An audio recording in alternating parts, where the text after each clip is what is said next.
Hello everyone, and welcome to the program. My name is Professor Anil Ada. And my name is Professor Kelly Rivers, and we'll be your faculty over the next several weeks. First, we would like to recognize the awesome investment you're making in yourself by taking part in this program. It's a really great decision, and kudos to you for making that decision. Programming is a crucially important skill in the modern world. Learning how to read and write code will change the way you think about problems and multiply your ability to get tasks done.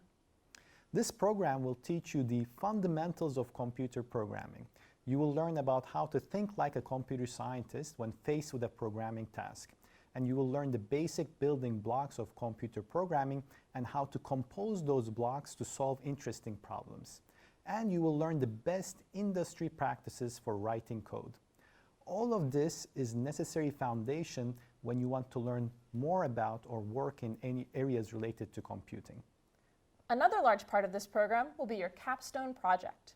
You'll complete a homework assignment every week to practice the skills we teach you.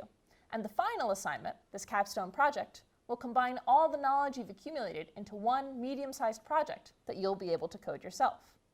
Successfully completing the Capstone Project will help you demonstrate that you've mastered the core skills and principles of programming. Beyond the Capstone Project, we also hope that you'll take the skills you learn and apply them in your own domain and your own areas of interest. As you learn new ways of thinking and new skills over the upcoming weeks, try to think about how you can apply these ideas to your area of work or your hobbies. Even before the program concludes, you might find yourself writing small Python scripts to make your day-to-day life a bit easier.